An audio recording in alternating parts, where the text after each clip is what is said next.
কালকে কি খাবো, আমার কোনো টাকা পয়সা নাই, আমার জীবন শেষ, কি করে চলবো আমি?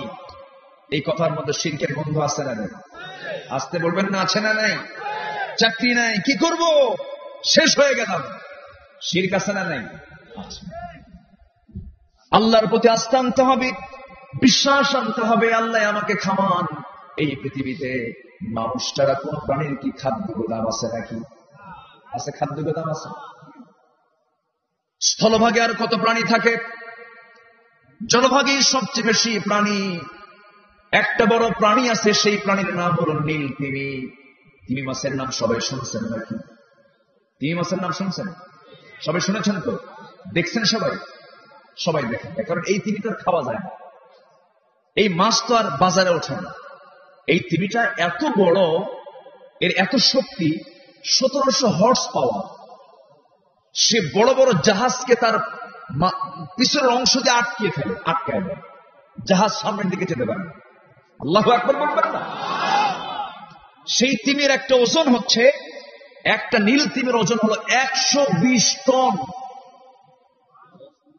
সুবহানাল্লাহ। নীল তিমি তার বাচ্চাকে দুধ খাওয়ায় প্রত্যেক দিন 50 থেকে 60 মণ। আরেকটু আসতে কম, সুবহানাল্লাহ। দুধ মনে হয় কম হয়ে গেছে নাকি? 50 থেকে 60 মণ দুধ খাওয়ায়। খাদ্য গোদাম আছে? কোন পাখি তার নিট থেকে, তার বাসা থেকে যখন সকালবেলা বের হয়, সে কি ভরা পেটে না খালি পেটে বের হয়? সন্ধ্যায় যখন আসে, তার কি কোনো খাবার ফাঁকা থাকে? পেট ফাঁকা থাকে? ভরা পেটে চলে আসে। তার কি কোনো খাদ্য গোদাম আছে? এই পৃথিবীর কোন প্রাণীর ভিতরে খাদ্যের কোন সংকট নাই। কোন জলভাগে যান, স্থলভাগে যান, কোথাও কোন খাদ্যের সংকট নাই। কিন্তু আমাদের মধ্যে খাদ্যের সংকট আছে না নাই? আসতে কোন কেন? খাদ্যের সংকট আছে না নাই? সংকট আছে বলেই পণ্য সামগ্রীর দাম কমছে না বাড়ছে? বেড়েছে, ঠিক বাস্তব। গোটা পৃথিবীর দিকে আপনি তাকান, আজকের এই আধুনিক দুনিয়ায় যারা আমরা সভ্য দুনিয়া বলছি, কিসের সভ্য দুনিয়া? অসভ্য দুনিয়া বললেও ভুল হবে না, কারণ জঙ্গলের জীবজন্তুর গায়ে, তাদের দেহে কোন কাপড় চোপড় আল্লাহ রাব্বুল আলামিন দেন নাই। আল্লাহ প্রত্যেকটা জীবজন্তুর জন্য পোশাক দেন নাই, তাদেরকে স্থায়ী পোশাক কিছু দিয়ে দিয়েছেন। কিন্তু আল্লাহ মানুষকে যে পোশাক দিয়েছেন, এই পোশাকটা আজকে দুনিয়ার অধিকাংশ দেশে পোশাকটি মেয়েরা গায়ে দেয় না, গায়ে দেয় না। গায়ে কি আছে কাপড়? সভ্য না অসভ্য? আসতে কম কেন? সভ্য না অসভ্য?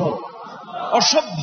আবার এর মাঝেও কিছু ভালো মানুষ আছে, এর মাঝেও কিছু ভালো মানুষ আছে। হোয়াইট হাউসে বড় একজন কর্মকর্তা মহিলা, হোয়াইট হাউস, আমেরিকার হোয়াইট হাউস, হিজাব পরে তিনি অফিস করেন। তাকে প্রশ্ন করা হলো, আপনি হিজাব পরে আপনি অফিস করেন, সবাই চলে একরকম, আপনি চলেন ভিন্ন রকম। তিনি জবাবে বলছেন, বনের জঙ্গলের পশুর গায়ে পোশাক থাকে না, মানুষের গায়ে পোশাক থাকবে, এটাই হলো সভ্য। আজকে গোটা দুনিয়ার অধিকাংশ নারীর গায়ে পোশাক আছে? আসতে বলবেন না, পোশাক আছে। মাগুরার নিউ মার্কেটে আপনি যদি রমজান মাসে ঢোকেন, পুরুষ পাবেন বেশি না মহিলা পাবেন বেশি? রমজান মাসের কথা বলতেছি, কিন্তু পুরুষ না মহিলা বেশি? আচ্ছা, রমজান মাসের বরকতে গেছে নাকি? বরকতে যায়। আচ্ছা, সেই মহিলার ভিতরে বোরকা বেশি না বোরকা কম? বোরকা ছাড়া না বোরকাওয়ালা? বোরকা ছাড়াই বেশি। কার মেয়ে, কার বউ, কার মা? নিজের বিবেককে আমরা একটু প্রশ্ন করে দেখি। ওরা বেহায়া হয়ে ঘোরে, আর আমাদের খেতাব হয় আমরা দায়ুস। আমরা কি দায়ুস? কিন্তু ওরা না, আমরা দায়ুস। আর দায়ুস লা ইয়াদখুলুল জান্নাহ। ওরা বেহায়া হয়ে ঘুরবে, আর আল্লাহ বলছেন দায়ুস তোরা, তোরা জান্নাত পাবি না। আমরা জান্নাত পাবো না ওদের কারণে। তাহলে ওদেরকে দেখার দায়িত্ব, মাদের, বোনদের, মেয়েদের, স্ত্রীকে দেখার দায়িত্ব আমাদের আছে না নাই? আসতে বলবেন না, আছে না নাই? আচ্ছা, আমরা দেখবো। জোরে বলি ইনশাআল্লাহ, আর জোরে বলি ইনশাআল্লাহ। তাহলে তিমিকে খাওয়ান কে? আসতে বলেন, তিমিকে কে খাওয়ান? পাখি ওড়ে, কে খাওয়ান? এই যে ছোট্ট ছোট পোকাগুলো ঘুরে, একে বানাইছেন কে? রিজিকের দায়িত্ব কার? পরান কে? খাওয়ান কে? আমাকেও কে চালান? অতএব আমার কোনো টেনশন করার কথা? আমি টেনশন করি, কেমনে চলবো আমি শেষ, আছে না? তখন এটা কি হয়ে গেল? শিরিক হয়ে গেল। এইরকম করে করে আমরা ইমানকে আমরা আক্রান্ত করে ফেলে দিয়েছি। আমরা হতাশ হয়ে যেতে চাই না, হতাশ হওয়া যাবে না। ইমানটাকে মজবুত করে রাখতে হবে। ইমানের দাবি যদি আমরা করতে চাই, 14টা কাজ আমরা করব। কয়টা কাজ? 14টা। আমি একটা একটা করে আজকে বলে যাবো, জোরে বলি ইনশাআল্লাহ। এই আলোচনাগুলো বিশ্ববাসী দেখবে, দুনিয়ার সমস্ত মুসলিম ভাষাভাষী মুসলমানরাও দেখতে পাবে, তারা শুনতে পাবে। তাদের জন্য মেসেজ দিচ্ছি, আমরা যারা ইমানদার, ইমানের দাবি করতে হলে 14টা কাজ করবো। আমরা কয়টা কাজ করব? 14টা কাজ করব। তবে হ্যাঁ, আমার বন্ধুগণ, বড় বড় গুণাগুলো আমরা ছেড়ে দেব। চুরি করেছি আর জীবনের চুরি করবো। আসতে পারবেন? আরো জোরে। নামাজ যে বাদ দেয় সেই মানুষটা চোর। আসতে পার কেন? যে নামাজ বাদ দেয় সে কি মানুষ না চোর? কি চোর? বলেন কি চোর? সবচেয়ে বড় ফাঁকিবাজ সে যে আল্লাহকে ফাঁকি দেয়, ঠিক কিনা? নামাজ কার হক? আস্তে, নামাজ কার হক? আল্লাহর হক। যে আল্লাহর হক মেরে খায়, যে আল্লাহর হক নষ্ট করে, সে তো আল্লাহর হক এমনি নষ্ট করে। ওঠে কেন? এই কি হয়েছে? বসা বসা। কারো কোনো যাওয়া নাই তো? কষ্ট পাচ্ছেন নাকি আপনারা? যে বলি আলহামদুলিল্লাহ। যে যেখানে আছে আমরা সাইলেন্ট মোডে থাকি, শেষ তো থাকবো। তাহলে হ্যাঁ ইনশাআল্লাহ বলি, ইনশাআল্লাহ। এটা ভুল করা যাবে না। যতবার আসবে ততবার কি বলবো? ইনশাআল্লাহ। আল্লাহ পাক রাসূলকে ছাড়েন নাই। প্রশ্ন করা হয়েছিল, হে রাসূল, আসহাবে কাহাফ কারা? যুলকারনাইনকে 3টা প্রশ্ন করা হয়েছিল। রূহটা কি? সূরা কাহাফের মধ্যে এসেছে। আমি গতকালকে সূরা কাহাফের তাফসীর করেছি আরেক জায়গায়, আজকে সূরা সূরা বলছি। তো এই 3টা প্রশ্ন করা হলে রাসূল বললেন, এটার জবাব আমি আগামীকালকে দেব। কিন্তু ইনশাআল্লাহ বলতে ভুলে গেছেন, আল্লাহ ছাড়েন নাই। পরের দিন আর ওহী নাযিল হয়। আল্লাহু আকবার। একদিন চলে যায়, 2 দিন চলে যায়, 3 দিন 4 দিন চলে গেল, 2টা সপ্তাহ চলে যায়, কোনো জবাব আসে না। আল্লাহর পক্ষ থেকে ওহী নাযিল হলো, ওয়ালা তাকুলান্না লিশাইইন ইন্নী ফাইলুন যালিকা গাদান ইল্লা আইয়াশা আল্লাহ। জোরে বলুন আল্লাহু আকবার। হে রাসূল, আপনি কোন কাজ করতে গেলে, কোন কাজের সিদ্ধান্ত নিতে গেলে আপনি শুধু বলবেন না আগামী কালকে করবো আমি, এটা না, সঙ্গে সঙ্গে বলবেন কি? আরো জোরে, আরো জোরে। সম্মানিত ভাইয়েরা, এদেশের স্বাধীনতা এসেছে ইনশাআল্লাহ শব্দের মধ্য দিয়ে। আসতে বলবেন না, জোরে বলুন ঠিক কিনা? এদেশের স্বাধীনতা অর্জন হয়েছে ইনশাআল্লাহ শব্দের মধ্য দিয়া। 7 মার্চের ঐতিহাসিক ভাষণে যে বক্তব্য ফুটে উঠেছিল, তার সর্বশেষ বাক্য ছিল, শব্দ ছিল, এই দেশের মানুষকে মুক্ত করে ছাড়বো। অতএব সেই ইমানের চেতনা লালন যারা ধ্বংস করতে চায়, তারা এই জাতির দুশ্মন, ঠিক কিনা? তারা এই জাতির দুশ্মন। নাস্তিত্ব চেতনা লালন করে এদেশের মাটিতে টিকতে পারবা না। এই দেশ হলো শহীদ তিতুমীরের দেশ। এই দেশ খান জাহান আলীর দেশ, শাহজালালের দেশ, শাহপরানের দেশ, শাহ মখদুমের দেশ। বাতিলকে আমরা আশ্রয় দিতে চাই না, চাই না, চাই না। রাজি আছেন কারা কারা? হাত উঁচু করে দেখান।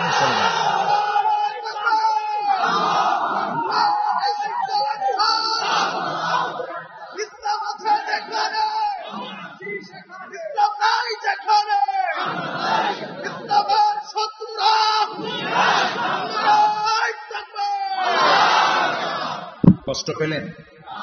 স্লোগান দিলাম, কার নাম নিলাম? এটা কি কোন দলীয় স্লোগান? নামাজে এই স্লোগান আছে না নাই? যদি কেউ স্লোগানকে দলীয় স্লোগান বলেন, তাহলে নামাজও দলীয় স্লোগান। নামাজের প্রথম তাকবীর কি? আরো জোরে। রুকুতে যেতে কি? সেজদায় যেতে কি? সেজদা থেকে উঠতে কি? মার পেট থেকে দুনিয়াতে আসার পরে ডান কানে কি? বাম কানে কি? মরে যাওয়ার পর লাশের সামনে জানাজা হবে, প্রথম তাকবীর কি? দ্বিতীয় তাকবীর কি? তৃতীয় তাকবীর কি? চতুর্থ তাকবীর কি? যাদের কাছে এই স্লোগান বিরক্ত লাগে, ওদের জানাজা দেওয়া দরকার নাই, ঠিক কিনা? বাস। আর কোনো সমস্যা, অসুবিধা? আসন লাইনে। সম্মানিত ভাইরা, যে কাজই করবো আমরা ভরসা করব কার উপরে? পরামর্শ করার পরেও ফাইদা আযামতা ফাতাওয়াক্কাল আলাল্লাহ, ভরসা হবে কার উপরে? তাহলে রহমত নাযিল করবেন কে? আল্লাহ নাযিল করবেন। বদরে মুসলমানরা যে বিজয় এনেছেন, শক্তি দিয়া না ঈমান দিয়া? সংখ্যা দিয়া না ঈমান দিয়া? সংখ্যা মুসলমানদের বেশি না কাফেরদের বেশি? 1 গুণ না 3 গুণ? কোথায় 313, কোথায় 1000? মুতার যুদ্ধে কোথায় 3000, কোথায় 1 লাখ? আল্লাহু আকবার বলবেন না? কল্পনাই করা যায় না। মুতার প্রান্তরে রাসূল পাঠাবেন, সেনাবাহিনী রেডি করছেন। কারা কারা আছো যাবে? সবাইকে ডাক দিলেন। সামনে 3000 সাহাবী। কত হাজার? রাসূল একসঙ্গে বক্তব্য দিয়েছেন 100 লক্ষ সাহাবীর সামনে। সুবহানাল্লাহ বলবেন না? সামনে ছিল কত লক্ষ সাহাবী? 1,25,000 সাহাবীর সামনে রাসূল বক্তৃতা দিয়েছেন। মানে ডাইরেক্ট বক্তব্য দিয়েছেন। 3000 সাহাবীর সামনে দাঁড়ানো, বললেন রোমান সম্রাট হেরাক্লিয়াস, রোমদের বিরুদ্ধে মোকাবেলা হবে। কাদের বিরুদ্ধে? তৎকালীন গোটা পৃথিবীর সুপার পাওয়ার ছিল এখন যেরকম ইউরোপ, আমেরিকা, ইংল্যান্ড, ব্রিটেন এবং আমেরিকা পরশক্তি, গোটা পৃথিবীর সুপার পাওয়ার। সেই সময় ছিল পারস্য এবং রোম, এই দুটো ছিল সুপার পাওয়ার। সেই রোমকরা নবীর বিরুদ্ধে বাহিনী পাঠায় দিয়েছে। রাসূল বললেন, কে আছো? কারা কারা যুদ্ধে যেতে রাজি আছে? ওরা 1 লক্ষ সৈন্য পাঠিয়ে দিয়েছে। 3000 সাহাবীর সামনে দাঁড়ানো। তাদের কি গায়ের জোর না ঈমানের জোর? কিসের জোর বলেন? ঈমানের জোর। 3000 সাহাবীর সামনে দাঁড়ানো রাসূল, 3 পতন নীরব পরিবেশ, সবাই চুপচাপ আছে। হঠাৎ করে রাসূল ডাক দিচ্ছেন, যায়েদ এইদিকে আসেন। ডাক দিলেন, লাব্বাইকা ইয়া রাসূলুল্লাহ। এখানে দাঁড়াও। দাঁড়াইছে। জাফর এইদিকে আসো। লাব্বাইকা ইয়া রাসূলুল্লাহ। আব্দুল্লাহ বিন রাওহা এইদিকে আসো। দাঁড়ায় দিচ্ছেন। সাহাবায়ে কেরামকে বলেন, সাহাবীরা, আমি যায়েদ বিন হারিসকে মুতার যুদ্ধের 1 নম্বর সেনাপতি বানালাম। সাহাবীরা বললেন, ইয়া রাসূলুল্লাহ, আমরা মেনে নিলাম। 2 নম্বর বানালাম জাফর বিন আবু তালিবকে। সবাই তখন চায় আছে সেনাপতি কয়জন হয়? আসতে বলবেন না, কয়জন হয়? 3 নম্বর বানালাম আব্দুল্লাহ বিন রাওহাকে। আমার নবীজি বললেন, শোনো সাহাবীরা, সাধারণভাবে সেনাপতির দায়িত্ব একজন পালন করে থাকেন, সেনাপতি একজন হয়ে থাকে, কিন্তু আমি তোমাদেরকে জানিয়ে দিচ্ছি, আমার যায়েদ যদি শহীদ হয়ে যায়, পরবর্তী দায়িত্ব পালন করবে আমার চাচাতো ভাই জাফর। আমার চাচাতো ভাই জাফর যদি শহীদ হয়ে যায়, তারপরের দায়িত্ব পালন করবে আব্দুল্লাহ বিন রাওহা। এরপরে সেও যদি শহীদ হয়ে যায়, তোমাদের মধ্যে একজন তোমরা সেনাপতি নিযুক্ত করে নিবা।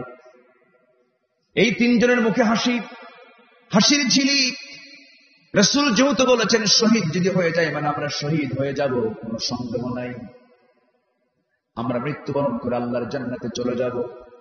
এই 3 জন দারুণ খুশি। কিন্তু পিছন থেকে হঠাৎ করে কিছুক্ষণ পর মুনাফিক এসে বলছে, যায়েদ আমার জন্য তুমি কিন্তু মরবা। আগে রাসূল কেঁদে ফেললেন। রাসূল তো জানতে পেরেছেন, বুঝতে পেরে জানিয়ে দিয়েছেন কে? আল্লাহ। রাসূল বলছেন, যায়েদের, আমার কলিজার টুকরা পালক পুত্র যায়েদ, তুমি তোমার পরিবারের কাছ থেকে বিদায় নিয়ে আসো, যাও। তিনি বলছেন, ইয়া রাসূলুল্লাহ, আমি আর কার থেকে বিদায় নেব? আপনি আমার বিশ্বনবী, আপনি আমার মূল্যবান, আপনি আমাকে বিদায় দিয়ে দেন। প্রস্তুতি নিয়ে নিলেন। জাফরকে বলেন, জাফর, তুমি আমার চাচাতো ভাই, কয়েকদিন আগে তুমি আবিসিনিয়া থেকে হিজরত করে আসছো, তুমি একটু পরিবারের কাছ থেকে বিদায় নিয়ে আসো। তিনি বলছেন, ইয়া রাসূলুল্লাহ, আপনি যেহেতু বললেন সেহেতু আমাকে যেতেই হবে, নচেত আমার যাওয়ার কোনো জরুরত ছিল না, আমি যাচ্ছি বাড়িতে। বাড়িতে চলে গেলেন। তৃতীয় সাহাবীকে বললেন, আব্দুল্লাহ, তুমিও যাও। জাফর বিন আবু তালেব রওনা দিলেন। রওনা দিয়া দরজায় গিয়ে কড়া নাড়লেন, দরজা খুলে গেল। স্বাভাবিকভাবে স্ত্রীর সামনে আস্তে করে বসে পড়লেন।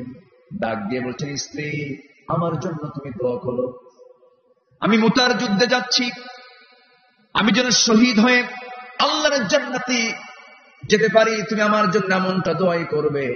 স্ত্রী কেঁদে ফেলছেন। স্ত্রী কেঁদে ফেলে বলছেন, আমার স্বামী গো, আমি আপনাকে যুদ্ধে যেতে মানা করব না, আপনি সংগ্রামে যাবেন। ইসলাম কায়েমের জন্য আপনি অবশ্যই মুজাহিদের ভূমিকা পালন করবেন, তবে আজকে আপনার জন্য এই দোয়াটা করবো না, কারণ সন্তানগুলো ছোট ছোট ছোট্ট দুইটা বাচ্চা। আপনি যদি দুনিয়া থেকে বিদায় হয়ে যান, সন্তান এতিম হয়ে যাবে। এই জন্য আমি দোয়া করি আল্লাহ রাব্বুল আলামিন মুতার যুদ্ধ থেকে আল্লাহ পাক আপনাকে গাজী করে ফিরানো। এই কথা বলার সঙ্গে সঙ্গে জাফর কোমরে ছিল কোষবদ্ধ তরবারি, কোষমুক্ত করে উঁচু করে তরবারি ধরে স্ত্রীর হাতটা বাম হাতে টেনে ধরে তরবারির উল্টা দিক দিয়ে হাতে আঘাত করলেন। আর আঘাত করে বলছেন, স্ত্রী তরবারির আঘাত করলাম, তোমার হাতে হাতকে কাটছে নাকি? না কাটে নাই। কেন কাটলো না? উল্টা করে মেরেছেন, এর জন্য কাটে নাই। সঙ্গে সঙ্গে জাফর বলছেন, ও আমার স্ত্রী, তুমি আজকে আমার জন্য যত দোয়া করবে সমস্ত দোয়াগুলো উল্টা হয়ে যাবে, কারণ আমি নিশ্চিত আমি শহীদ হয়ে যাব। আমার নাকের মধ্যে আমি জান্নাতের গন্ধ পেতেছি, আমি শহীদ হয়ে যাব, আমার জন্য দোয়া করো। কারণ আমার আগে একজন সেনাপতি, পরে একজন সেনাপতি, মাঝখানে আমি যে শহীদ হব কোনো সন্দেহ নাই। এই কথা বলে সন্তান দুটোকে দুই উরুতে রেখে চুম্বন করে আদর করলেন, শেষ আদর দিয়ে দিলেন। সন্তানকে রেখে স্ত্রীর মায়া জাল ত্যাগ করে সব কিছু বর্জন করে তিনি সেখান থেকে রওনা করলেন। দৌড় মেরে মেরে যাচ্ছেন, পিছন থেকে বাচ্চাগুলো বারবার আব্বা আব্বা বলে চিৎকার করে ডাকতেছে। ইতিহাস বলে একটা বারের জন্য তিনি পিছনের দিকে ফিরে তাকান নাই। এটার নাম ঈমান। এটার নাম কি? আরো জোরে, এটার নাম কি? ঈমান। চলে গেলেন তিনি যুদ্ধের ময়দানে। আব্দুল্লাহ বিন রাওহা দুপুর বেলা বিয়ে করেছেন, বিয়ে সম্পূর্ণ হয়েছে দুপুর বেলা। বাড়িতে মেহমান ভরা মানুষ। রাত্রিবেলা স্ত্রী সহবাস হবে, যুদ্ধের ডাক বিকার বেলা তিনি পেয়েছেন। আস্তে করে বাড়িতে আসলেন, দরজায় কড়া নাড়লেন, কড়া নেড়ে দরজার শিকলটা বাহির থেকে লাগাই দিয়ে বলছেন, স্ত্রী দরজায় কান লাগাও, দরজা খোলার দরকার নাই, তুমি ঘরের মধ্যেই থাকো, আমি বাইরে থাকি। তোমার কাছ থেকে আজকে আমি চিরদিনের মতো বিদায় নেওয়ার জন্য এসেছি। আমার জন্য দোয়া করে রাসূল আমাকে সেনাপতি বানিয়ে দিয়েছেন, আমি যেন নৌকার যুদ্ধে যুদ্ধ করে শহীদ হয়ে আল্লাহর জান্নাতে যেন যেতে পারি। স্ত্রী বলছেন, আমার স্বামী গো, দুপুর বেলা বিয়ে হলো, সন্ধ্যাবেলা আপনি আমার কাছ থেকে চিরদিনের মতো বিদায় নিচ্ছেন, ভালো কথা, কিন্তু আপনি যে আমার স্বামী, আপনাকে একটু ভালো করে দেখলাম না, আপনি কি আমাকে দেখার কিছু সুযোগ দিবেন না? একটা বারের জন্য দেখে নেই, অন্তত হাসরের ময়দানে যেন আমি আপনাকে স্বামী হিসেবে চিনতে পারি। এই কথা শোনার সঙ্গে সঙ্গে আব্দুল্লাহ বিন রাওহা বলছেন, আমার স্ত্রী, আমি যদি তোমার জীবনের একমাত্র স্বামী হিসেবে থাকতেই পারি, তুমি যদি জীবন আর বিয়ে না বসতে পারো, তুমি যদি আমাকে স্মরণ করতে পারো, তোমার কোনো চিন্তা নাই, হাসরের ময়দানে আমার তোমার মাঝে পরিচয় করার দায়িত্ব আমার আল্লাহ তাআলা নিজে নিয়ে নিবে। আব্দুল্লাহ সেখান থেকে পিঠ ঘোরায় নিলেন, দেহটা ঘোরায় নিলেন। আব্দুল্লাহ বিন রাওহা যুদ্ধে চলে গেলেন। যায়েদ বিন হারিস শাহাদাত বরণ করলেন। কালিমার ঝান্ডা জাফর বিন আবু তালেব হাতে তুলে নিলেন। জাফর বিন আবু তালেব দুনিয়া থেকে বিদায় নিলেন। আব্দুল্লাহ বিন রাওহা তিনি কালিমার ঝান্ডা হাতের মধ্যে তুলে নিলেন। দেখা গেল কাফেররা আব্দুল্লাহ বিন রাওহার ডান হাতে মেরে দিয়েছে, বাম হাতে কালিমার ঝান্ডা নিয়েছেন, বাম হাতে কেটে ফেলে দিয়েছে। দুই বাহু দিয়ে চট করে মুখের মধ্যে কালিমার ঝান্ডা, কালিমার পতাকা তিনি মুখে কামড় মেরে ধরেছেন। কাফেররা তার গর্দান তোলায় দিয়েছে। তিনি দুনিয়া থেকে বিদায় নিয়েছেন। চতুর্থ সেনাপতি খালিদ বিন ওয়ালিদ দূর থেকে দেখছেন কে যেন কালিমা উঁচু করে ধরে রেখেছে। কাছে গিয়ে দেখেন কেউ না, খালিদ বিন ওয়ালিদের মুখের মধ্যে আল্লাহর কালিমার পতাকা আকাশমুখী হয়ে আছে। জোরে বলে সুবহানাল্লাহ, আরো জোরে বলে সুবহানাল্লাহ। আমার ভাইয়েরা, খালিদ বিন ওয়ালিদ করলেন কি? সেই সময় খালিদ বিন ওয়ালিদের হাতটা ওই কালিমার ঝান্ডাতে যখন রাখলেন, হাতের মধ্যে তিনি তুলে নিবেন কালিমার ঝান্ডা, এমন সময় ওই শহীদ আব্দুল্লাহ বিন রাওহা তিনি কামড় মেরে ধরে আছেন। সহজে কামড় মেরে যে কালিমার ঝান্ডা ধরে আছেন বের হয়ে আসতেছে না, সোজা মাথা সহ চলে আসে। কানের মধ্যে মুখ ঢুকিয়ে জাফর বিন আবু তালিব বলছেন, আব্দুল্লাহ বিন রাওহা, আমি বললাম মুতার যুদ্ধের পরবর্তী সেনাপতি, মুখটা ফাঁকা হয়ে গেছে। কালিমার ঝান্ডা হাতের মধ্যে নিলেন।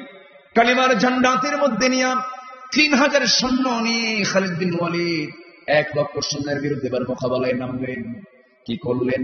গোটা মুসলিম সৈনিকদেরকে কয়েকটা ভাগে ভাগ করলেন। কালিমার ঝান্ডা হাতের মধ্যে নিয়ে খালিদ বিন ওয়ালিদ একজন একা মিলে ওই যুদ্ধের ময়দানে তিনি 8টা তরবারি ভেঙে চুরমার করে দিলেন। চুরমার করে মুসলমানদের বিজয়ের পতাকা তিনি ছিনিয়ে আনলেন। মুসলমানদের বিজয় নিশ্চিত করে খালিদ বিন ওয়ালিদ যখন মদিনার দিকে রওনা করলেন, মদিনার দিকে রওনা করে মদিনার কাছাকাছি যখন পৌঁছলেন, নবীজি নাই সেই সময় চলে গেছেন জাফর বিন আবু তালিব রাদিয়াল্লাহু আনহুর বাড়িতে। বাড়ি থেকে আস্তে করে বসে আছেন, দুইটা ছোট্ট বাচ্চার সন্তানকে কোলের মধ্যে নিয়ে বসে আছেন। এমন সময় ওই সাহাবীর স্ত্রী বলছেন, ইয়া রাসূলুল্লাহ, আমার স্বামী তো যুদ্ধে চলে গেছেন। তার অবস্থা দেখে আমার নবীজি কাঁদেন আর বলছেন, ওরে জাফরের স্ত্রী, আমার জাফর তো আর দুনিয়াতে বেঁচে নাই, জান্নাতুল ফেরদাউসের মেহমান হয়ে গেছে। ওরে আব্দুল্লাহ বিন রাওহার স্ত্রী, আমার আব্দুল্লাহ জান্নাতের পাখি হয়ে জান্নাতের মধ্যে উড়ে বেড়াতেছে। যায়েদ বিন হারিস নবীজির পালক পুত্র ওসামাকে কোলের মধ্যে নিলেন, ছোট্ট বাচ্চা ওসামা রাদিয়াল্লাহু আনহুকে কোলের মধ্যে নিয়ে বলছেন, ও ওসামার মা, ও যায়েদ বিন হারিসের মা, আমার যায়েদ তো আর দুনিয়াতে নাই, আমি দেখতে পাচ্ছি জান্নাতের পাখি হয়ে জান্নাতের মধ্যে উড়ে বেড়াতেছে। আমার নবীজি কাঁদতেছেন, তাদের জন্য দোয়া করতেছেন। এমন সময় ওই বিজয়ী হয়ে সাহাবীরা যখন মদিনার দিকে ঢুকতেছিলেন, নবীজির কাছে চলে আসলেন। নবীজির কাছে আসার পর নবীজি বিজয় না পরাজয় সমস্ত বিষয়ে কোনো প্রশ্ন না করে খালিদ বিন ওয়ালিদকে সামনে লক্ষ্য করে বলছেন, খালিদ, কি হয়েছে জানি না, যুদ্ধের ময়দানে কি করেছো আল্লাহ তো উত্তম জানেন। তবে আমার একটা প্রশ্ন, সেই প্রশ্ন হলো, মুতার যুদ্ধে যে যুদ্ধ তোমরা করেছো, সেই যুদ্ধের মধ্যে কি নামাজ কি কাজা হয়েছে নাকি, নামাজ কি ঠিক মতো পড়ছো নাকি? সাহাবায়ে কেরাম বললেন, ইয়া রাসূলুল্লাহ, নামাজও পড়েছি, জিহাদের ময়দানে যুদ্ধ করেছি। জোরে বলেন সুবহানাল্লাহ। নামাজের গুরুত্ব আছে না নাই? তাহলে সবচেয়ে বড় চোর কে? বলেন কোন চোর? কোন চোর? সাহাবীরা জিহাদের ময়দানে এত জটিল জায়গায় যাওয়ার পরেও ঘোড়ার পিঠে বসে নামাজ আদায় করেছে, নামাজ বলেন।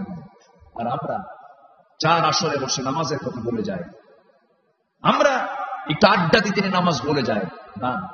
সবার আগে কার হক? আসতে বলবেন না কার হক? আসতে বলবেন না কার হক?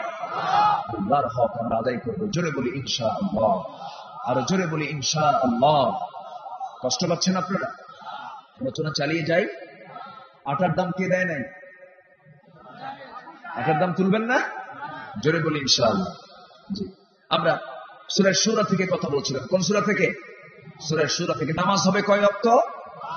আসতে বলবেন না কয় ওয়াক্ত নামাজ? আমার দেশে কি 5 ওয়াক্ত মুসল্লি বেশি? 5 ওয়াক্ত বেশি না জুমার মুসল্লি বেশি? হ্যাঁ হ্যাঁ, জুমার মুসল্লি মানে শুক্র আলী 5 ওয়াক্ত। আবার কিছু আছে বিপদের মুসল্লি, আছে না নাই? বাপ মরে গেছে, মসজিদে না গেলে কেমন হয়? বাপ মরে গেছে, জানাজার দিন হাজির হয়েছে। সম্মানিত ভাইয়েরা, এমন করে ইমানের দাবি করা যাবে না।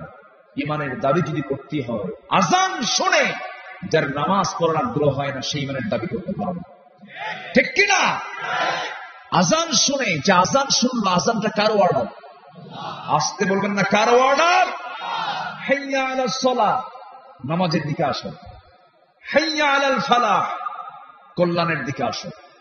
এটা শোনার পরে যে নামাজকে ইনকার করে ছেড়ে দিল, তাহলে সবচেয়ে লঙ্ঘন করলো কার বিধান? আসতে বলবেন না কারণ করি মাইকে যখন আজান হয়, এর চাইতে বড় অর্ডার পৃথিবীতে আর নাই।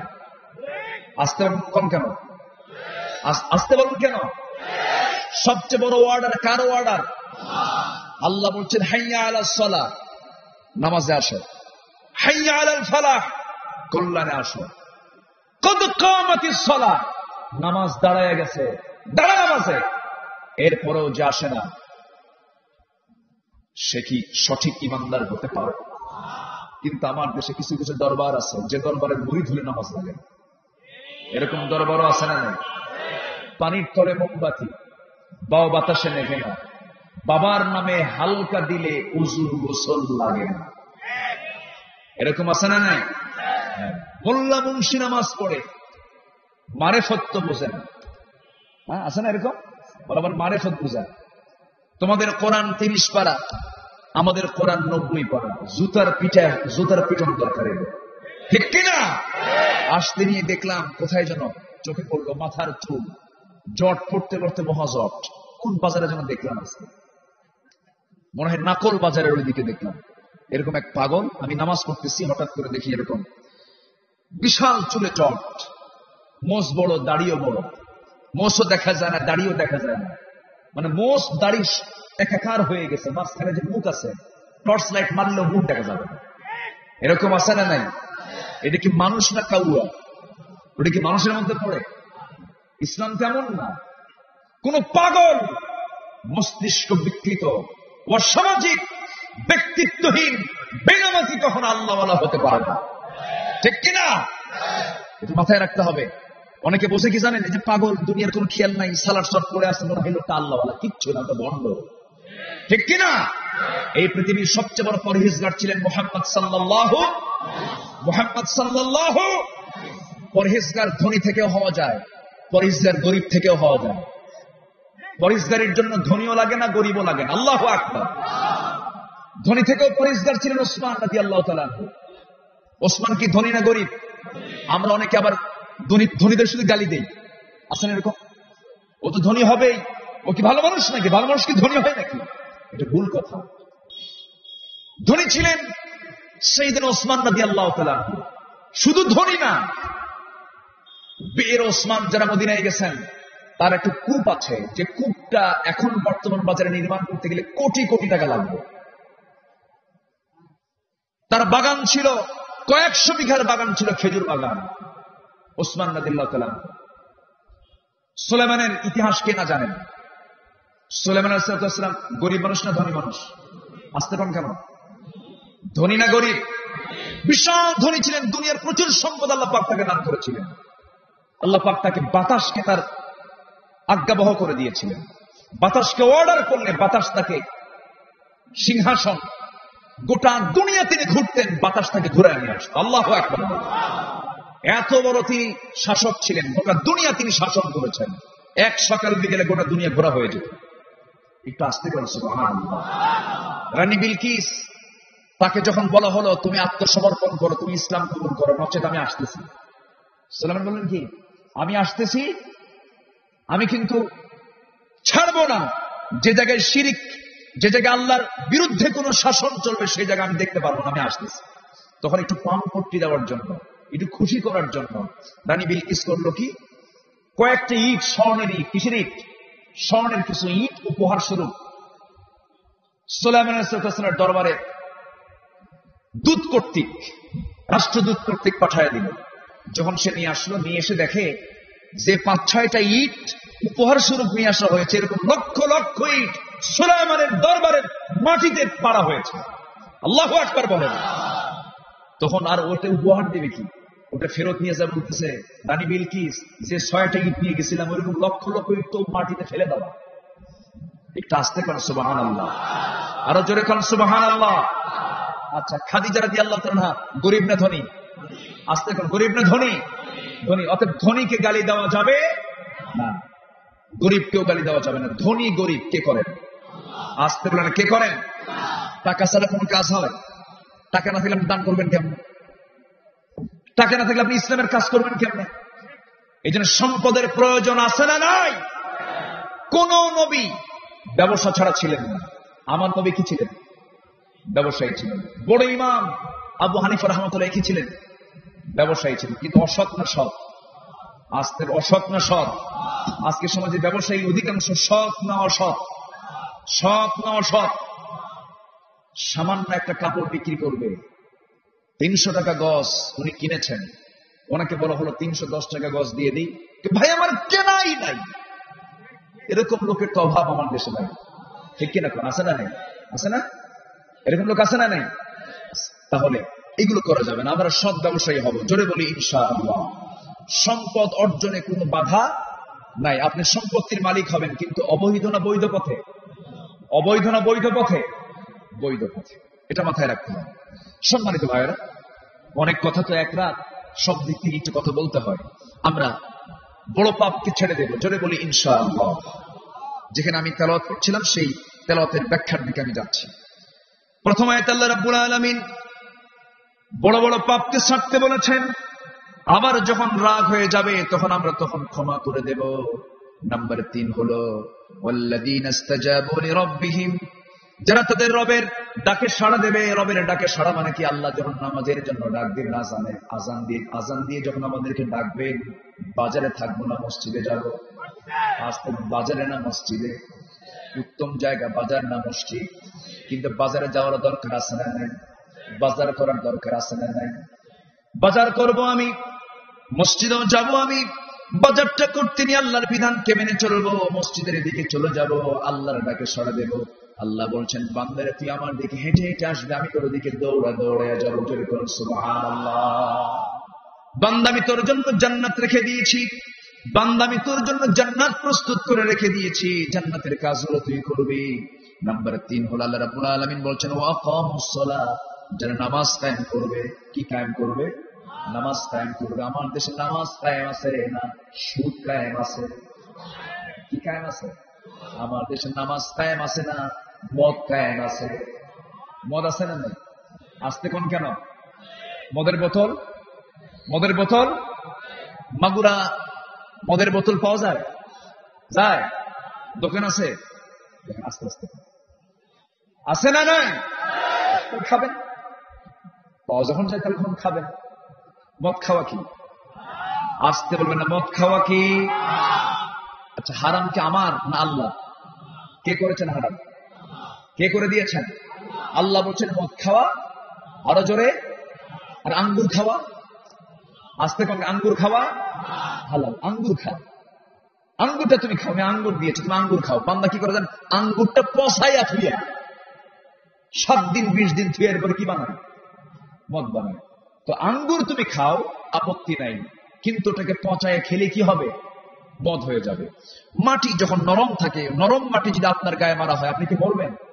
মরবেন না। কিন্তু ওই মাটি যদি পোড়ায়া শক্ত করিয়া 1 নাম্বার ইট বানায় মাথায় যদি মারা হয়, কি হবে? কি বলেন, কি হবে? মার্ডার হয়ে যাবে। ঠিক তেমনি আঙ্গুর খাও, মালটা খাও, আমার ফলমূল খাও, কিন্তু ওটা পচায়া মদ খেলে সমাজ নষ্ট হয়ে যাবে, ঠিক কিনা? মার্ডার হয়ে যাবে। যেখানেই মাদক আছে সেখানেই জেনা আছে, ঠিক কিনা বলেন? যেখানেই মাদক আছে সেখানে জেনা আছে না নাই? যেখানেই জেনার কারবার আছে সেখানেই হত্যার ব্যাপার আছে, ঠিক কিনা বলেন? মদ আছে যেখানে জেনা আছে সেখানে জেনা আছে, যেখানে খুন আছে সেখানে war, women and wine. War, women and wine. জাহেলি যুগে 3 দাগ নিয়ে ব্যস্ত থাকতো, ওয়ার, ওমেন এন্ড ওয়াইন। যুদ্ধ, নারী আর মদ। যুদ্ধ, নারী আর কি? মদ। আজকের সমাজেও এগুলোর কারবার আছে না নাই? এগুলো থেকে আমাদেরকে বাঁচতে হবে, আমার মাদেরকে ঠেকাতে হবে। পুকুরে সবাই গোসল করে, পুকুরে সবাই ইউজ করে, কিন্তু পুকুরের পানি কি পান করে? আসতে বলেন, পান করে? পান করে না। আর ডাবের পানি সবাই কি খেতে পারে? ডাবটার পর্দা আছে, ডাবটা খুলে সুন্দর করে খেয়ে নেয়। ঠিক তেমনি যে সমস্ত নারীর ভিতরে পর্দা থাকবে না, এটা হচ্ছে পুকুরের পানির মতো, ঠিক কিনা? আর যে মার মধ্যে পর্দা থাকবে সে হচ্ছে ডাবের পানির মতো। আলহামদুলিল্লাহ বলেন।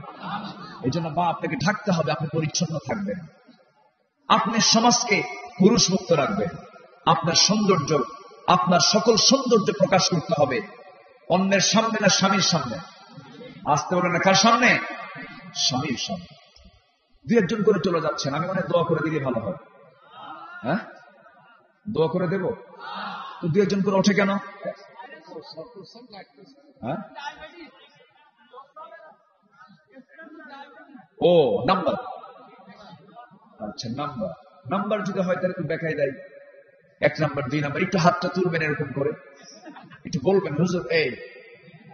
আর যদি খুব দেখাই দেয় হয় তখন তার উপায় নেই, দয়া করে কেউ 3 নাম্বার বলবেন। 3 নাম্বার হলো বিড়ি খাওয়া।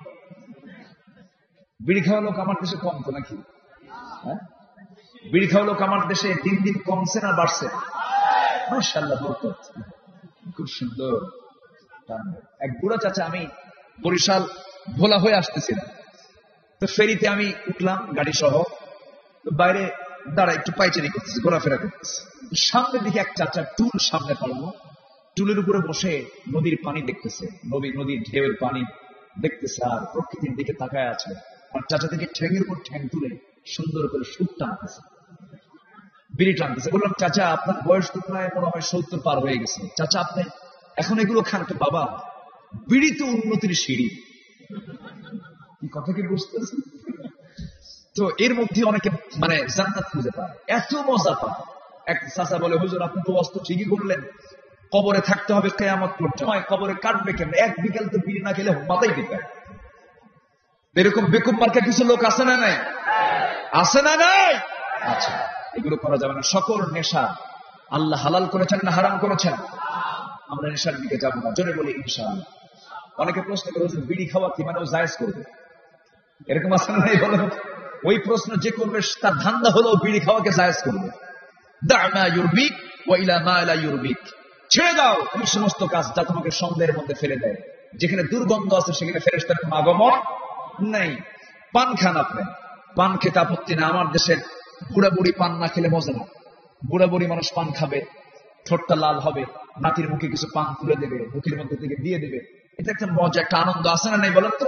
আচ্ছা, আপনি পান খান, সমস্যা নেই। কিন্তু কিছু কিছু লোক এত পান খায়, দিনে লাগে 100 কিলো, মানে ওর জন্মই হয়েছে পান খাওয়ার জন্য। এরকম আছে না নাই বলেন তো? আচ্ছা, এরকম খাবেন না, খান। 4টা 5টা খাবার শেষে 2-1টা আপনি খেতে পারেন। কিন্তু কিছু কিছু লোক এত খায়, খাওয়া এত পরিমাণ খায়, স্বপ্নের মধ্যে মুখ নড়ে, ঘুমের মধ্যে মুখ নড়ে, আছে না নাই? পান খাবেন, আপত্তি নেই। কিন্তু পানের মধ্যে আবার কিছু কিছু জর্দা আছে। পান খান, কোনো সমস্যা নাই। সুপারি খান, খান, একটু একটু খান। কিন্তু পানের সাথে আবার হাকিমপুরি রহমতুল্লাহ আলাইহি করেন। কি কথা কি বুঝতেছেন? হাকিমপুরি রহমতপুরি এগুলো দেওয়া যাবে না। এগুলো আপনার জন্য ওই একই কথা। গাছ কি 2 রকম না 1 রকম? ওই কুষ্টিয়ার যে গাছ বিড়িতে থাকে, ওই কুষ্টির একই গাছ ওই তামাকে থাকে, ঠিক কিনা? বাস, তাহলে একই কথা হয়ে গেল। সকল নেশা থেকে আল্লাহ পাক এই জাতিকে হেফাজত করুন। জোরে বলে আমিন, আরো জোরে আমিন। ইমানদার সকল প্রকার মাকরুহ কাজকে বর্জন করবে, জোরে বলে ইনশাআল্লাহ। আমার ভাইয়েরা, আল্লাহ রাব্বুল আলামিন বলছেন, বান্দারে শোনো, নামাজ তুমি কায়েম করবে, ব্যক্তি জীবনে নামাজ কায়েম করবে, পারিবারিক জীবনে নামাজ কায়েম করবে, বাড়িতে তুমি জামাতে নামাজ মাঝে মাঝে আদায় করবে। মসজিদে যেতে পারো নাই, বউটাকে সাথে নিয়ে নামাজে দাঁড়ায় যাবে, সন্তানদেরকে সাথে নিয়ে নামাজে দাঁড়ায় যাবে। বাড়িটা সুন্নত নফলের জন্য খাস করে ফেলবি। আজান যখন হয়ে যাবে, মসজিদের দিকে তুমি পুরুষ রওনা দেবে। নামাজ যখন শেষ হয়ে যাবে ফরজ, মসজিদ থেকে বের হয়ে আসবে। সুন্নত নামাজগুলো বাড়িতে তুমি আদায় করবা, নফল নামাজগুলো বাড়িতে আদায় করবা। তোমার নামাজ তুমি পিতা, তুমি ভাই, তোমার নামাজ তোমার ছেলে, তোমার মেয়ে তোমাকে দেখতেছে। এই নামাজের পরিবেশ পরে বাড়িতে তৈরি হয়ে যাবে। সন্তান পড়াশোনা করে না, তার জন্য আমরা যতটুকু শাসন করি, অতটুকু শাসন যদি নামাজের জন্য করা হতো, এই নামাজ ওই সন্তানদেরকে ভালো নাগরিক বানায় দিতে। জোরে বলে সুবহানাল্লাহ। পারিবারিক জীবনে নামাজ কায়েম করতে হবে। ব্যবসায়িক জীবনে ধরেন নাকল বাজার, এখানে আর কি বাজার আছে? খামারপাড়া বাজার। খামারপাড়া বাজারে 500 ব্যবসায়ী আছে, ধরেন 500 ব্যবসায়ী। এই 500 ব্যবসায়ী যদি সবাই মিলে যদি বলে ফেলে, শোনো, যখন আজান হয়ে যাবে আমরা শুনতেছি হাইয়া আলাস সালাহ, হাইয়া আলাল ফালাহ। যখন শুনলাম, আমরা ব্যবসায়ী সমিতি, আমি সভাপতি, আমি সেক্রেটারি, আমাদের একটা দায়িত্ব আছে, অন্তত এই জায়গার তো আমরা দায়িত্বে আছি। আমরা সবাই মিলে সিদ্ধান্ত নিলাম, আজান যখন হয়ে যাবে সকল দোকানের শাটারটা বন্ধ হয়ে যাবে। ঠিক কিনা? আসতে কোন জোরে কোন ঠিক কিনা? আবার হিন্দু ভাইদের শাটার না, কিন্তু এখানে কিন্তু আবার প্যাঁচ লাগা যাবে। কিন্তু হিন্দু ভাইদের বিষয় তো ভিন্ন, তাদের ধর্ম তারা পালন করবে, তাদের মন্দিরে তারা যাবে, আমাদের মসজিদে আমরা যাব, ঠিক কিনা? আমাদের মসজিদে আমরা যাব, তাদের মন্দিরে তারা যাবে। তাদের ধর্মের স্বাধীনতা ইসলাম দিয়েছে কিনা বলেন? তারা তাদের ধর্মীয় আচার আচরণ তারা পালন করবে। তাদের মন্দিরে মুসলমান কখনো নেগেটিভ কোনো মন্তব্য করবে না। তাদের মূর্তি পূজা, ওদের নিয়ে মুসলমান কোনো কমেন্ট করবে না। ওরা ওদের স্বাধীনভাবে তাদের কাজ চালিয়ে যাবে। কিন্তু সম্প্রতি যে সমস্ত বিষয়গুলো, অনাকাঙ্ক্ষিত ঘটনাগুলো আমাদের দেশে ঘটছে, প্রকৃত অর্থে কোন মুসলমান, কোন হিন্দু এই জাতীয় কাজ করতে পারে না, ঠিক কিনা? কোন প্রকৃত মুসলমান, কোন প্রকৃত হিন্দু এই জাতীয় কাজ করতে পারে না। যে কাজগুলো আমরা চোখের সামনে দেখতে পাচ্ছি, এরা দেশকে অস্থিতিশীল করে দেখতে চায়, দেশের মধ্যে একটা গন্ডগোল, ফিতনা ফাসাদ সৃষ্টি করতে চায়। বরঞ্চ কোন মুসলিম সমাজের ভিতরে একজন হিন্দু যদি থাকে, ইসলাম বলে দিচ্ছে, রাসূল বলেছেন, ঝড়ের রাতে একটা পাখি যেমন ছানাগুলোকে সুন্দর করে তার দুই বাহু দিয়া সুন্দর করে আগলে রাখে ঝড়ের কবল থেকে বাঁচানোর জন্য, ঠিক তেমনই মুসলিম সমাজে যদি অন্য ধর্মের লোক থাকে, মুসলমানরা তাদেরকে নিরাপত্তার চাদরে তাদেরকে বেষ্টন করে রাখবে। এটা ইসলাম বলে দিয়েছে, ইসলামের কথা এটা। অতএব আমরা আমাদের প্রতিবেশী যদি অন্য ধর্মের কেউ থাকে, আমরা তাদের প্রতি সহানুভূতি দেখাবো, জোরে বলি ইনশাআল্লাহ। এর মানে এই না আবার আপনি ওই মন্দিরে গিয়া, দুর্গা পূজায় গিয়ে আপনি নারিকেলের নাড়ু খাওয়া সুন্নতে মুআক্কাদা। এরকম কিছু লোক আছে না নাই? আসতে বলবেন না, আছে না নাই? আচ্ছা, আমাদের মসজিদে কি কোন হিন্দু নামাজ পড়তে আসে? আসতে বলেন আসে? ঈদের নামাজে আসে? কোন জানাজায় নামাজে আসে? আসে না। তো আপনি নারিকেলের নাড়ু খেতে হবে কেন? নারিকেলের নাড়ু আপনাকে কে খেতে বলেছে? আপনার পেটে যে খাবার আপনি তুলবেন সেটা কি হালাল হওয়া দরকার না হারাম হওয়া দরকার? বলেন কি দরকার? হালাল। আপনি কেন এই জাতীয় আপনি কাজ করতে যাবেন? এই জাতীয় কাজ একজন মুসলমান কখনো করতে পারে? কষ্ট পাচ্ছেন? আলোচনা চালাই, জোরে বলি ইনশাআল্লাহ, আরো জোরে বলি ইনশাআল্লাহ। ইমানের দাবি যদি করি আমরা 14টা কাজ করবো, এক কথায় শেষ করে দিব, মানে খুব দ্রুত শেষ করবো। একটাও কিন্তু বলিনি আমি, একটাও কি বলছি আমি? একটাও বলিনি। ইমানের দাবি যদি করতে চাই আমরা 14টা কাজ করবো। কয়টা কাজ? 14টা। 1 নম্বর হলো আন্তরিক ভালোবাসা স্থাপন করব কার সাথে? খুব আস্তে শোনা গেল, আরো জোরে। 1 নম্বর ভালোবাসা হবে কার সাথে? আল্লাহ কোথায়? বল আল্লাহ কোথায়? আল্লাহর বাড়ি আছে না নাই? নাই? আরশ নাই? আরশে আজিম কার? আসতে বলবেন না, কার? আয়াতুল কুরসি সবাই জানি তো নাকি? আয়াতুল কুরসি, আয়াতুল কুরসি, কুরসিউন চেয়ারটা কার? কুরসিউন মানে হলো চেয়ার, চেয়ারটা কার? এই চেয়ার কার? হ্যাঁ বলেন, এই চেয়ার কার? এখানে কুরসিউন মানে কি জানেন? কুরসিউন মানে হলো ক্ষমতা। কুরসিউন মানে কি? ক্ষমতা। গদি, গদি, গদি বুঝতেছেন তো? গদি। গোটা পৃথিবীতে আজকে সবচেয়ে বড় সমস্যা গদি সমস্যা। কি সমস্যা বলেন? গদি সমস্যা। আর সেই গদি সমস্যার জন্য আল্লাহ বলছেন আমার আয়াতুল কুরসি। চেয়ার কারো না, চেয়ার আমি আল্লাহ তাআলা আমার নিজে। আল্লাহু আকবার বলেন। এখন সবচেয়ে বড় গন্ডগোল কি নিয়ে? বলেন কি নিয়ে? চেয়ার। আমরা চেয়ারম্যান, আমরা কি চেয়ার? অথচ চেয়ার, মূল চেয়ার কার? মূল চেয়ার কার? আল্লাহ। আল্লাহ বলছেন আমাকে তোমার সবচেয়ে বেশি ভালোবাসতে হবে। আমার প্রতি যদি তোমার ভালোবাসা মজবুত হয়ে যায়, আমি তোমাকে জান্নাত দিয়ে দেব। জোরে বলি সুবহানাল্লাহ। ওয়াল্লাযীনা আমানু আশাদ্দু হুব্বান লিল্লাহ। ঈমানদার যারা তারা সবচেয়ে বেশি ভালোবাসবে কাকে? আল্লাহ। এটা হচ্ছে 1 নম্বর দাবি। আন্তরিকভাবে আল্লাহকে ভালোবাসতে হবে, আল্লাহর প্রতি আস্থা আনতে হবে, আল্লাহর জন্য সবকিছু উজাড় করে দিতে হবে। প্রথম ভালোবাসা আল্লাহর জন্য আমরা সব দিয়ে দেব, কারণ আমার প্রাণটা কার হাতে? আসতে বলবেন না, কার হাতে? আমার প্রাণটা আল্লাহর হাতে। আল্লাহ যে কোনো সময় প্রাণটা আবার এই দেহ থেকে ট্রান্সফার করে নেবেন। এই চোখটা আল্লাহ চালান, এই হাতটা আল্লাহ চালান, এই 2টা পা আল্লাহ চালান, এই কিডনি আল্লাহ চালান, এই লাংসটা আল্লাহ চালান, এই দেহের সমস্ত কিছু আল্লাহ চালান। আল্লাহ বলছেন বান্দারে তুই কি একটু চিন্তা করে দেখিস না, কত বান্দা কত অপকর্মগুলো করে, কত জঘন্য কাজগুলো করে, রাতের অন্ধকারে দরজা লাগায় দিয়া জেনার কাজ করে, মদ্য পান করে, অথচ আমি আল্লাহ নিজে সেই ঘরের মধ্যে অক্সিজেন সাপ্লাই দিই। যেরকম সুবহানাল্লাহ। আল্লাহর দয়া কম না বেশি? আসতে বলুন না, কম না বেশি? রাতের আধারে তুমি পাপ কাজ করতেছ, আমি আল্লাহ অক্সিজেন সরবরাহ করতেছি, আমি তোকে ভুলে যাই না 1 সেকেন্ডের জন্য। আমি আল্লাহ সব কিছু দিয়ে দিই বান্দা তোরে। ও বান্দা তুই আমাকে ভুলবি না, তুই যখন আমার দিকে 1 পা আগাবে আমি তোর দিকে 10 পা আগাবো। আমি তোকে মাফ করে দেওয়ার জন্য প্রস্তুত আছি বান্দা। তুই আমার জন্য 1 ফোঁটা চোখের পানি ফেলে দিবি, 7 সমুদ্রের পানি দিয়ে জাহান্নাম কখনো নিভানো যাবে না, কিন্তু তুই 1 ফোঁটা চোখের পানি দিয়ে আমার কাছে কাঁদবি, 1 ফোঁটা চোখের পানি 7টা জাহান্নামের আগুনকে আমি আল্লাহ নিভাইয়া দেব। আমার প্রতি ভালোবাসা তুই প্রদর্শন কর, 5 ওয়াক্ত নামাজ আদায় কর, আমার সঙ্গে প্রেম শুরু করে দে। যখন কোন বান্দা ওযু বানায় নামাজের নিয়তে, সুন্দর করে যে ওযু যখন বানায়, হাতের সগীরা গুনাহগুলো মাফ হয়ে যায়, মুখের সগীরা গুনাহগুলো মাফ হয়ে যায়, মাথার সগীরা গুনাহগুলো মাফ হয়ে যায়, 2 পা ধৌত করলে 2 পায়ের সগীরা গুনাহগুলো মাফ হয়ে যায়। এরপরে বান্দা যখন এক কদম যখন মসজিদের দিকে নেয়, প্রতি কদমে 10টা করে নেকি আমলনামায় লেখা শুরু হয়ে যায়। এরপরে নামাজে যখন দাঁড়ায়, আল্লাহ বান্দার সামনে দাঁড়ায় যায়। কার সঙ্গে ভালোবাসা? আস্তে বলো না, কার সঙ্গে ভালোবাসা? আমরা প্রেম করবো কার সাথে? মোহাব্বত করবো কার সাথে? আল্লাহর সাথে। আল্লাহর সঙ্গে মোহাব্বত শুরু হয়ে গেল।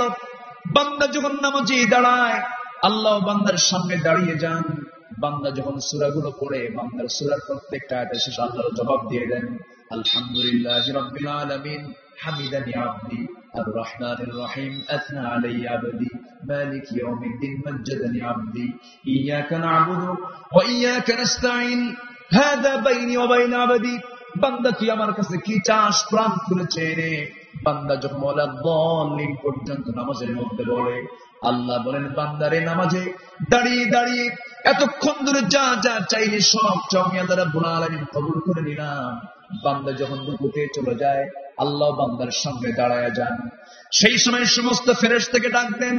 বান্দা রুকু থেকে দাঁড়ায়া যখন সামিআল্লাহু লিমান হামিদা, রব্বানা লাকাল হামদ, হামদান কাসীরান তাইয়িবান মুবারাকান ফি যখন বলে, আল্লাহু আকবার বলে যখন সিজদার দিকে চলে যায়, তখন আল্লাহ সমস্ত ফেরেশতাদেরকে ডাক দেবেন, ও ফেরেশতারা দেখ, এই বান্দাগুলো তোরা মানা করেছিলি দুনিয়াতে তারা ফিতনা সৃষ্টি করবে, দেখ এই ফিতনার দুনিয়ায়, এই নারীর ফিতনা, সম্পদের ফিতনার মাঝে সমস্ত বান্দাগুলো আমার আযান শুনে, আমার ডাক শুনে, এই বান্দাগুলো দেখ কেমন করে রুকু করছে, সিজদা দিচ্ছে। এরা জান্নাত দেখলো না, জাহান্নাম দেখলো না, কোরআনকে বিশ্বাস করে সিজদায় পড়ে পড়ে চোখের পানি ফেলে ফেলে কাঁদতেছে। ও ফেরেশতারা সাক্ষী থাক, এই সমস্ত বান্দার জন্য আমি আল্লাহ 8টা জান্নাতের দরজা খুলে দিলাম। জোরে বলি সুবহানাল্লাহ, আরো জোরে বলি সুবহানাল্লাহ। নামাজের মধ্যে মজা পাওয়ার দরকার আছে না? নামাজের মধ্যে মজা পেতে হবে। ওয়াজ মাহফিলে বসে আছি, যেমন মজা পাচ্ছি, একটা আনন্দ পাচ্ছি, এই যে তার বড় প্রমাণ হলো প্রায় 1.5 ঘন্টা পরে 2 ঘন্টা হয়ে যাচ্ছে বসে আছেন, অবশ্যই এটা একটা আনন্দ, অবশ্যই একটা মজা পাচ্ছে।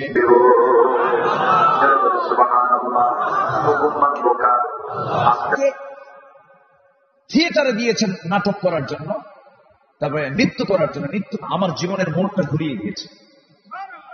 আমি তাকে বললাম, আমার তো আলোচনা না, আলোচনা কার? আসতে বলবেন না, কার? আল্লাহ। আমি তাকে বললাম, কি হয়েছিল আপনার? দেখেন আমার একটা অসুখ হয়েছিল। কি অসুখ? উনি ইংরেজিতে বলে দিলেন।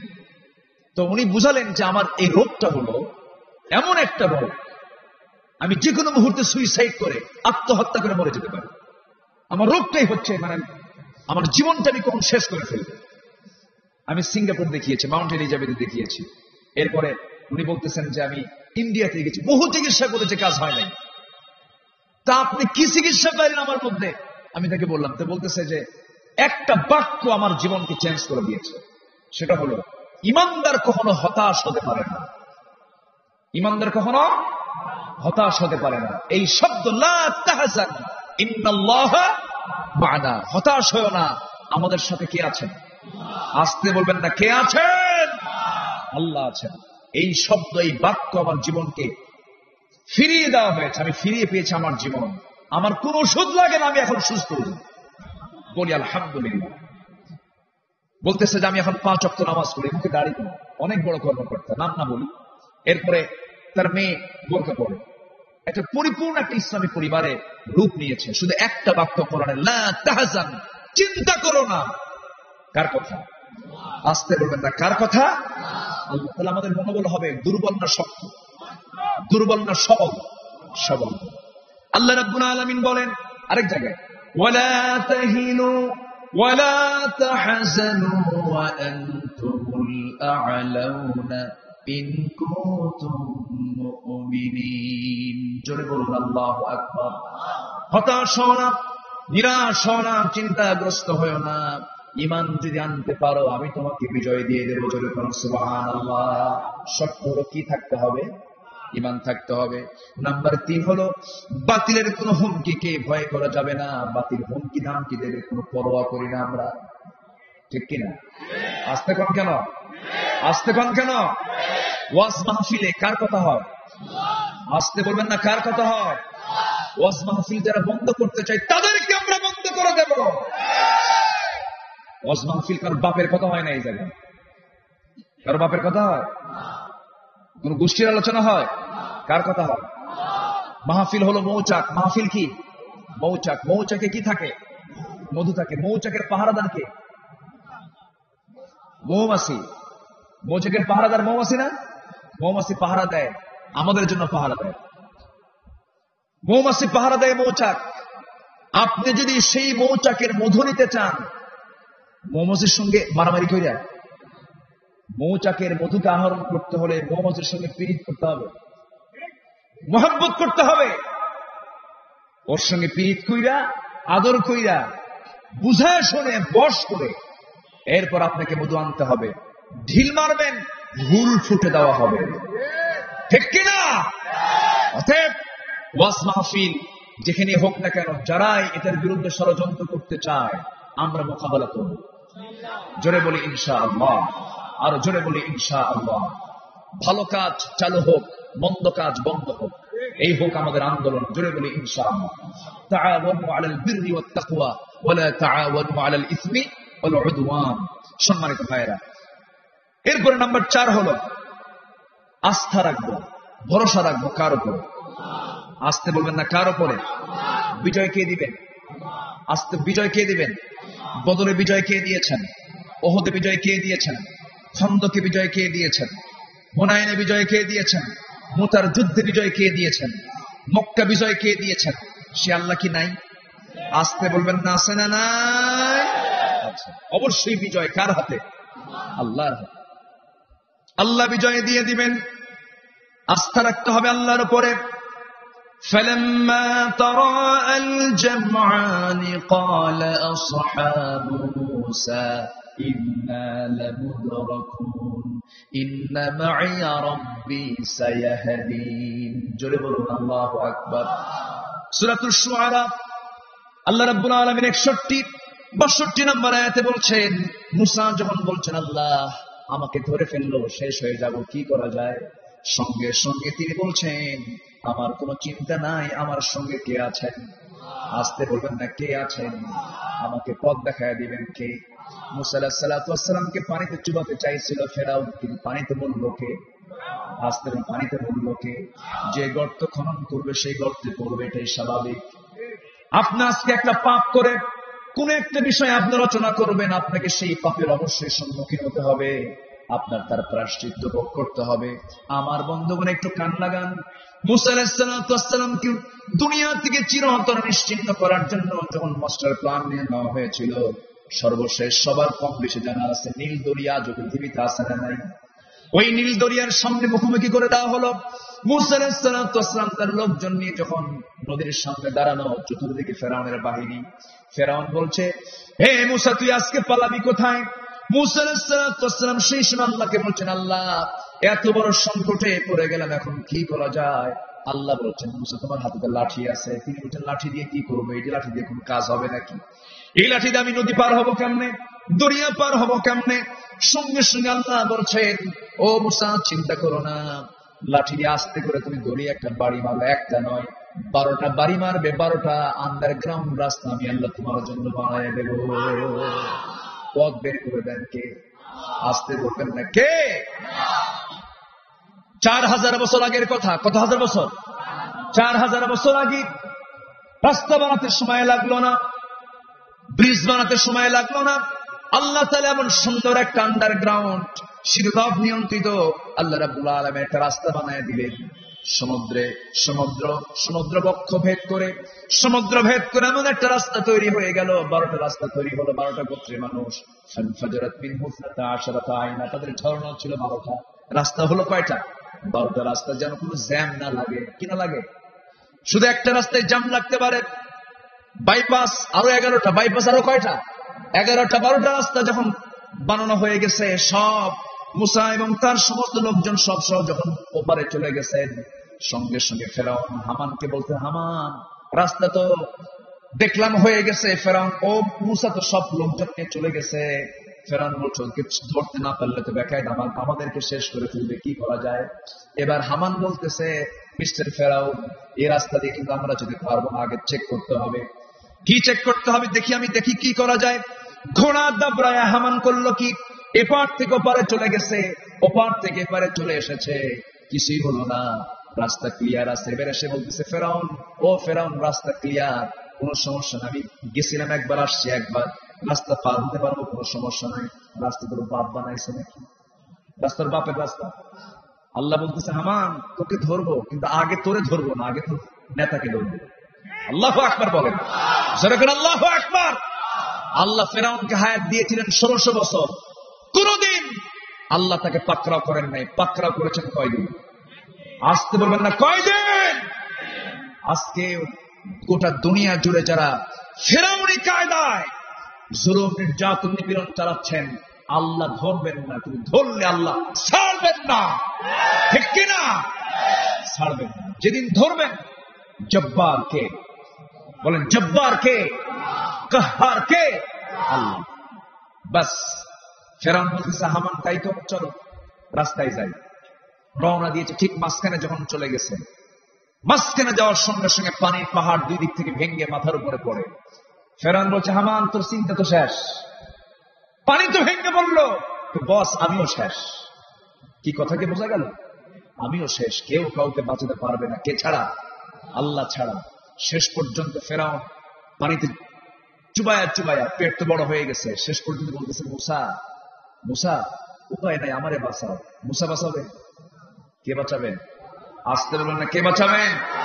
এবার বলতেছে, মুসার আল্লাহ, ও মুসার আল্লাহ আমারে বাঁচাও। এখন ওর আল্লাহ হয় নাই, আমারে বাঁচাও। এইটাকেও কাজ হচ্ছে না। এবার বলতেছে, ও আল্লাহ, ও আল্লাহ আমাকে বাঁচাও, ওয়া আনা মিনাল মুসলিমিন, আমি তো মুসলমান। দেখছেন চুপ তো বড় মিথ্যে। কি কথা কি বুঝতেছে? ওয়া আনা মিনাল মুসলিম, কোরআন কথা, কোরআন বলতেছে এগুলো। ওয়া আনা মিনাল মুসলিম, আমি তো মুসলমান। আল্লাহ বলে, তুই মুসলমান, ওয়া কুনতা মিনাল মুফসিদিন, তুই হলি সমস্ত পৃথিবীর সন্ত্রাসীদের গডফাদার। যত সন্ত্রাসী পৃথিবীতে আছে সবার বাপ হলো ফেরাউন, ঠিক কিনা? ফেরাউন পানিতে চুবাইয়া মরে গেল। আল্লাহ বললেন, ফেরাউন আল ইয়াওমা নুনাজ্জিকা বিবাদানিকা, আমি তোর দেহটাকে কিয়ামত পর্যন্ত সুরক্ষিত করে রাখবো। নিজের চোখে দেখেছি। ফেরাউন আজও পৃথিবীতে আছে না নাই? আসতে বলবেন না, আছে না নাই? আচ্ছা, সেই ফেরাউন আজও আছে, কিন্তু মরা না তাজা। বলেন, মরা না তাজা? মরা সুরক্ষিত করে আল্লাহ পাক রেখে দিয়েছেন। আল্লাহ পাক বুঝায় দিচ্ছেন গোটা পৃথিবীর শাসক গোষ্ঠীকে, শাসকরা, দেখো দেখো আমি ফেরাউনকে কি করেছি। সে আল্লাহ আজও আছেন না। এই জন্য আমরা সে আল্লাহর প্রতি আমরা আস্থা রাখবো। 1 আনা না 16 আনা? 16 আনা। ইমান রক্ষার জন্য সকল কষ্ট স্বীকার করবো, রাজি আছেন? ইমান রক্ষার জন্য সকল কষ্ট করতে রাজি আছেন? অনেক লম্বা লম্বা কথা ছিল, সময় নেই। নাম্বার 6 হলো অসীম সাহসী হওয়া। সাহসী হতে হবে। মুসলমান কখনো ভীতু হয় না। মুসলমান ভয় পায় কাকে? আসতে বলবেন না, কাকে? পরস্পর ভ্রাতৃত্বের বন্ধনে আবদ্ধ হওয়া। 7 নাম্বার, ইন্নামাল মুমিনুনা ইখওয়া ফাসলিহু বাইনা আখওয়াইকুম, আল্লাহু আকবার। নাম্বার 8 হলো ইমানের দাবি অনুযায়ী কাজ করা। ইমানের যে দাবি সে অনুযায়ী আমরা কাজ করবো। জোরে বলি ইনশাআল্লাহ। ইমানের দাবি কি? অনেক লম্বা, সূরা তাওবার 71 নম্বর আয়াত আমরা জানলে এটা বুঝতে পারবো। নাম্বার 9 হলো ইমানকে শিরিক থেকে পবিত্র রাখা। শিরিক থেকে পবিত্র রাখতে হবে। আল্লাযীনা আমানু ওয়া লাম ইয়ালবিসু ঈমানাহুম বিযুলমিন উলাইকা লাহুমুল আমন ওয়া হুম মুহতাদুন, আল্লাহু আকবার। 10 ইমানকে সন্দেহমুক্ত রাখা। কোন সন্দেহযুক্ত ইমান আনা যাবে না। এর জন্য কোরআন পড়ার দরকার আছে না নাই? আসতে বলবেন না, আছে না নাই? আমরা শুনে মুসলমান হব না, দেখে মুসলমান হব? শুধু শুনবো না, আমরা জানবো, দেখবো। আচ্ছা, মুনাফিকি দূর করে দেওয়া। আমাদের জীবনে মুনাফিকি আছে না নাই? মুনাফিকি মানে কি? মিথ্যা কথা যে বলে সে কি? যে ওয়াদা খেলাফ করে সে কি? আচ্ছা, যে বাজে কথা বলে, মুখ খারাপ করে কথা বলে সে কি? আসতে কম কেন? আরো জোরে বলে। মুখ খারাপ করে লোক কি আমার দেশে কম? এমনি মায়ের নামে গালি দেয়, বাবার নামে গালি দেয়, সদ্য খুশি গালি দেয়, এমনি গল্প করতে করতে গালি দেয়। আছে না নাই বলেন তো? আছে। এগুলো হচ্ছে মুনাফিকের লক্ষণ। এগুলো আমরা করবো না। জোরে বলি ইনশাআল্লাহ। নাম্বার 12 হলো পাকাপোক্ত ইমানদার হওয়া। নাম্বার 13 হলো মসজিদকে আবাদ করা। মসজিদকে কি করা? আবাদ করা। মসজিদ এখন কাঁচা না পাকা? বর্তমান বাংলাদেশ অধিকাংশ মসজিদ কাঁচা না পাকা? ইমান আসতে কোন ইমান। আচ্ছা, আমার নবীজির মসজিদ ছিল কি? ইমান বলেন, ইমান পাকা। আমার নবীজির মসজিদে কি মাইক ছিল? এখন মাইক আছে না নাই? মুখে বেশি শোনা যায়, মাইকে বেশি শোনা যায়। মাইকে এত জোরে আওয়াজ হওয়ার পর মুসল্লি কম না বেশি? কম। আর আমার নবীজির বেলাল আজান দিয়েছেন, মুখে মুখে আজান দিয়েছেন, মুসল্লি কম না বেশি? অতএব মসজিদ পাকা হওয়া না, আমরা ইমান পাকা করবো। জোরে বলি ইনশাআল্লাহ। আমরা কি পাকা করবো? ইন্নামা ইয়ামুরু মাসাজিদাল্লাহি মান আমানা বিল্লাহ ইলা আখির আয়াত। আল্লাহ কবুল করুন। জোরে বলি আমিন। নাম্বার 14 হলো, বুঝতেছেন তো আলোচনা কত লম্বা, শর্ট করে ফেলতেছি। নাম্বার 14 হলো ইমানের উপর অটল থাকা। ইমান আনা সহজ, টিকে থাকা আচ্ছা। স্বাধীনতা অর্জন করা সহজ, স্বাধীনতা রক্ষা করা কঠিন। বিয়ে করা সহজ, কিন্তু বিয়ে করে বউকে খুব ভরণ পোষণ তার সমস্ত কিছু রক্ষা করা, দেখেন দেখেন আস্তে আস্তে কি সহজ না কঠিন? তাহলে যুবকরা তোমরা জীবনের বিয়ে টিয়ে করবে না, মানা করে দিন। যুবকরা বিয়ে করবে না? অবশ্যই। আপনি বিয়ে করেন নাই? বিয়ে করছে কিন্তু একটা, দেখেন এরপর তো অবশ্যই। যুবকরা কোনো কথা কয় না, বুড়ো সাজাকে অবশ্যই। সবাই কি বিয়ে করতে রাজি আছেন? দেখেন বুড়ো চাচাও কয় ইনশাআল্লাহ। বুড়ি জানলে কিন্তু পিছন দেবে। যুবকরা বিয়ে করে নাও, অকাম কুকাম করা যাবে না। দরজার সিপায়, শিশু পার্কের সিপায়, গাছের সিপায়, অমুকের মোড়ে, ওই জায়গায় এরকম ফাসুর ফুজুর না কইরা বাপকে সোজা থেকে বলো আব্বা বিয়ে করাও। দেখছেন ঠিক? এদিক দিয়ে কোন যুবক জানে করছে ঠিক? হ্যাঁ ঠিক আছে, ভালো। তবু দুষ্টামি ফেজদামি করা যাবে। রিজিকের দায়িত্ব কার? পাখিকে খাওয়ান কে? সে আল্লাহ আমাকেও খাওয়াবেন। জোরে বলি ইনশাআল্লাহ। জোরে বলি ইনশাআল্লাহ। ইমানের উপর আমরা অটল থাকবো। সুম্মাস্তাকামু তাতানাজ্জালু আলাইহিমুল মালায়েকা। আল্লাহ তুমি এই 14টি কাজে আমাদের বাস্তবায়ন করার তৌফিক আমাদের জীবনে দিয়ে দাও। জোরে বলি আল্লাহুম্মা আমিন। মন চাচ্ছে অনেক কথা বলি, সময় তো নেই। আসুন আমরা দোয়া করব। তার আগ দিয়ে আমাকে একটু মাহফিল কমিটি বলেছেন, শুনবেন আরো আজ শুনবেন? ও 18 বস্তার দাম তো দেওয়া হয়নি, মনে আছে আপনাদের?